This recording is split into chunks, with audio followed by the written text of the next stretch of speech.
Dalam suatu peperangan tidak hanya dibutuhkan senjata atau kendaraan tempur saja, namun juga kendaraan angkut untuk masuk logistik.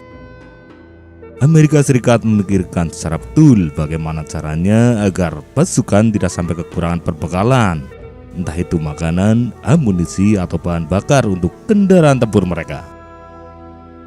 Amerika lantas membentuk sebuah konvoi truk perbekalan yang kemudian populer disebut sebagai Red Ball Express.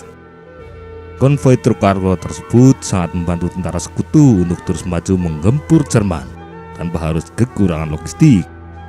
Pada intinya, Red Ball Express sangat penting untuk menunjang kemenangan perang.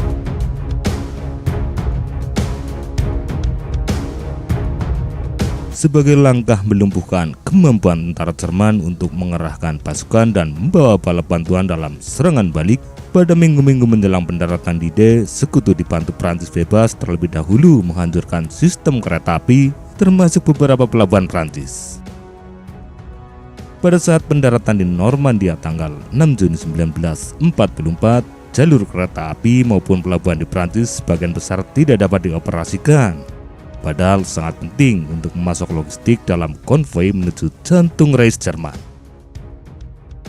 7 minggu setelah pendaratan di Normandia, grup Angkatan Darat Amerika Serikat ke-12 Jenderal Omar Bradley yang membawahi Angkatan Darat Pertama dan Tentara Ketiga meluncurkan Operasi Cobra dengan misi untuk menerobos posisi Jerman dari sisi lain hingga Britania. Posisi Jerman pada saat itu tengah sibuk menghadapi Korps 8 Inggris dalam Operasi Goodwood di wilayah Jan Normandia, sehingga peluncuran Operasi Cobra akan sangat menguntungkan. Operasi Cobra secara resmi diluncurkan pada tanggal 25 Juli yang bertepatan dengan tewasnya Jenderal Leslie G. McNair beserta 110 tentara Amerika akibat dibom oleh pesawat sendiri, yaitu oleh bomber Angkatan Udara ke-8 yang tidak lain bagian dari Operasi Cobra. Pada tanggal 1 Agustus, tentara ketiga pimpinan Jenderal Patton yang baru saja diresmikan mulai digerakkan ke arah Britania. Awalnya Patton mampu menempuh 80 mil per hari untuk mengejar Jerman yang mundur. Namun kemudian semua terkendala akibat kurangnya pasokan. Dalam gerama Cina tersebut, sekitar 28 divisi sekutu sangat membutuhkan pasokan konstan. Selama operasi ofensif, setiap divisi setidaknya mengkonsumsi sekitar 750 ton pasokan per hari atau sekitar 100 pon per orang dengan total sekitar 21.000 ton. Karena jalur kereta api dan pelabuhan belum diperbaiki, maka satu-satunya cara untuk mengirimkan logistik adalah dengan kendaraan truk. Komandan ADSEC Jenderal Ewart Jipleng yang bertanggung jawab atas pasokan untuk tentara lantas membuat rancangan konvoi logistik yang kemudian melahirkan Red Ball Express.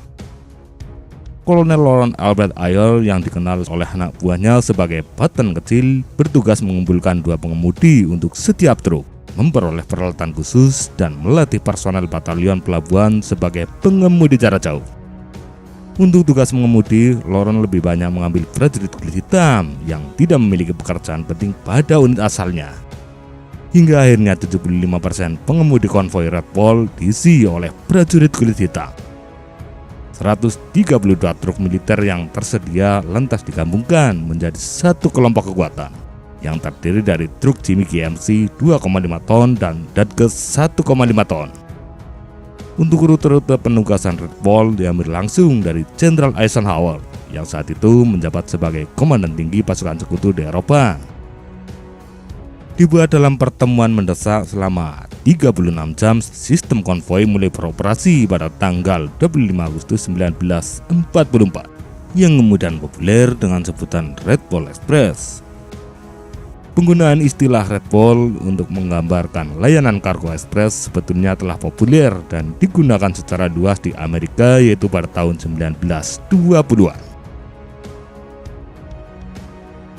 Guna menjaga pasukan mengalir tanpa penundaan, 2 rute lantas dibuka, yaitu jalur Cherbourg menuju ke pangkalan logistik depan di wilayah Chartres. Rute utara digunakan untuk mengirimkan pasokan, sementara selatan digunakan untuk kembali. Kedua jalan yang digunakan sebagai rute konvoi kemudian ditutup untuk lalu lintas sipil. Dan sebagai perlindungan terhadap gangguan dari tentaranya, Amerika Serikat menempatkan Batalion Polisi Militer 793 guna mengamankan rute. Pada rencana awal, truk-truk Red Bull hanya diizinkan bergerak dengan formasi maksimal 5 truk yang dikawal oleh 2 jeep. Namun pada kenyataannya, konvoi kerap bergerak sendiri tanpa pengawalan dan formasinya lebih dari 10 truk. Konvoi Red Bull kemudian menjadi incaran utama pesawat Luftwaffe. Namun sejak invasi Normandia, kekuatan udara Jerman terus menurun, sehingga konvoi Red Bull bisa bergerak tanpa hambatan mematikan, walaupun kadang harus menghadapi tembakan-tembakan dari patroli Jerman.